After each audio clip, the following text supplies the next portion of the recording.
Baik, pada video kali ini saya Metriana Kono akan memberikan kesimpulan mengenai pertumbuhan dan perkembangan pada makhluk hidup, di mana materi ini adalah materi yang pertama yang akan kita pelajari pada kelas 12 ini. Namun sebelum kita masuk pada pokok pembahasan kita, terlebih dahulu kita harus tahu apa itu pertumbuhan dan apa itu perkembangan.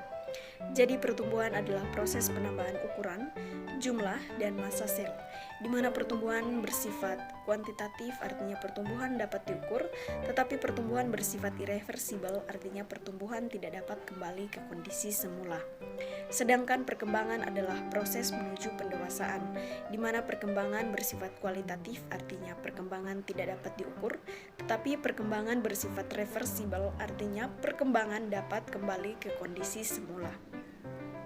Jadi pada video kali ini saya akan membahas pembuahan pada tumbuhan, khususnya pada tumbuhan berbiji tertutup atau Angiospermae. Jadi ketika dasar putik atau ovarium diperbesar, maka akan terlihat beberapa komponen seperti sinergit, antipoda, ovum, dan indung kandung lembaga sekunder. Sedangkan pembuahan sendiri akan terjadi ketika serbuk sari jatuh di atas kepala putik. Jadi ketika serbuk sari diperbesar, maka akan terlihat inti generatif dan inti vegetatif, di mana inti generatif terdiri dari sperma 1 dan sperma 2, sedangkan inti vegetatif berfungsi sebagai pembuat jalan atau guide yang memandu jalannya sperma menuju ke ovum. Jadi pembuahan akan terjadi ketika inti generatif 1 atau sperma 1 membuahi ovum yang masing-masing berkromosom 1N, maka produk peleburannya adalah sigot yang berkromosom 2N. Selanjutnya sigot akan menghasilkan embrio. Yang kedua, inti generatif 2 atau sperma 2 akan membuahi indung kandung lembaga sekunder yang berkromosom 2N. Maka mereka akan menghasilkan endosperma atau cadangan makanan yang berkromosom 3N yang sering kita sebut dengan triploid. Jadi kombinasi dari dua embrio ini akan menghasilkan sesuatu yang kita kenal dengan nama biji. Biji yang sering kita lihat seperti biji kacang hijau itu sebenarnya biji yang sedang berada dalam fase dormasi atau fase tidur panjang, di mana pada fase ini air akan masuk ke dalam biji dan air akan merangsang hormon giberelin, dan hormon giberelin akan aktif. Seterusnya hormon giberelin akan mengaktifkan amilase dan kotiledon atau cadangan makanan. Jadi setelah semuanya aktif, maka mulailah proses perkecambahan. Pada proses perkecambahan ini akan munculnya akar baru, batang baru, dan daun baru. Pada fase perkecambahan sendiri ada dua, yaitu fase perkecambahan epigeal dan fase perkecambahan hipogeal. Fase perkecambahan epigeal adalah hipokotilnya memanjang, sedangkan kotiledon dan plumulanya muncul di atas permukaan tanah. Contohnya adalah kacang hijau. Sedangkan perkecambahan hipogeal adalah epikotilnya memanjang, tetapi kotiledonnya berada di dalam tanah, sedangkan plumulanya muncul di atas permukaan tanah. Contohnya adalah jagung. Nah teman-teman, setelah biji-biji ini mengalami fase perkecambahan, maka mereka akan mengalami fase pertumbuhan, di mana fase pertumbuhan ini juga terbagi menjadi dua jenis, yaitu fase pertumbuhan primer dan fase pertumbuhan sekunder. Nah, pada pertumbuhan primer yang berperan adalah meristem apikal.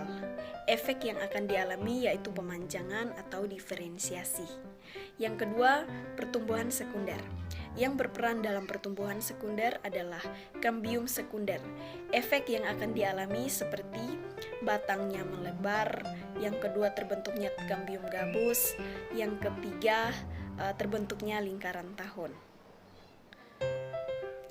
Kita lanjut pada bagian yang ketiga, yaitu fitohormon. Faktor-faktor yang mempengaruhi pertumbuhan ada yang berasal dari luar dan ada juga yang berasal dari dalam. Yang berasal dari luar sering kita sebut dengan faktor eksternal. Contohnya adalah nutrisi atau makanan, cahaya atau matahari, suhu, tanah, dan air. Sedangkan faktor yang berasal dari dalam sering kita sebut dengan faktor internal. Nah, faktor internal sendiri terbagi menjadi dua, yaitu faktor intrasel atau yang terdiri dari gen, dan faktor intersel yang terdiri dari hormon. Nah, kumpulan dari hormon-hormon ini kita sebut dengan fitohormon. Ada hormon-hormon yang memicu pertumbuhan dan ada juga hormon-hormon yang menghambat pertumbuhan. Contoh hormon-hormon yang memicu pertumbuhan seperti hormon auksin, giberelin, sitokinin, kalin, gas etilen, dan asam tromalin. Sedangkan hormon-hormon yang menghambat pertumbuhan seperti asam absisat. Jadi kita masuk pada hormon yang pertama, yaitu hormon auksin. Dalam dunia tumbuhan, hormon yang paling terkenal adalah hormon auksin, di mana sering kita temui dengan singkatan IAA atau indole acetic acid.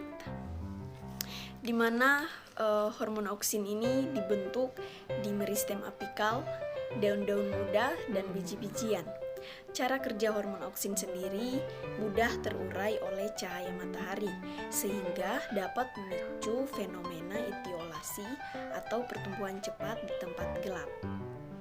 Fungsi dari hormon auksin sendiri yang pertama merangsang pemanjangan sel pada daerah titik tumbuh. Yang kedua, berperan dalam dominasi apikal. Yang ketiga, berperan pada proses pengguguran daun atau absisi. Yang keempat, merangsang pemanjangan akar. Yang kelima, merangsang pembentukan buah tanpa biji. Contohnya adalah pisang. Hormon yang kedua adalah hormon giberelin. Hormon giberelin dibuat di meristem tunas, apikal dan akar, tunas muda, serta embrio. Fungsi dari hormon giberelin yang pertama merangsang pembungaan, yang kedua merangsang pemanjangan batang, yang ketiga merangsang pembentukan buah tanpa biji, dan yang keempat adalah memecah dormasi biji. Kita masuk pada hormon yang ketiga, yaitu hormon sitokinin. Hormon sitokinin dibuat di akar, setelah itu akan diedarkan ke seluruh organ tubuh tumbuhan. Fungsi dari hormon sitokinin yang pertama menghambat proses penuaan, yang kedua merangsang pembentukan akar cabang, yang ketiga menghambat dominasi apikal auksin, dan yang keempat adalah ketika hormon sitokinin berinteraksi dengan hormon auksin serta giberelin, maka mereka akan merangsang pembelahan dan pemanjangan pada sel. Hormon yang keempat adalah hormon gas etilen. Hormon gas etilen dihasilkan oleh tumbuhan yang daunnya sudah menua serta buah-buahan yang sudah matang.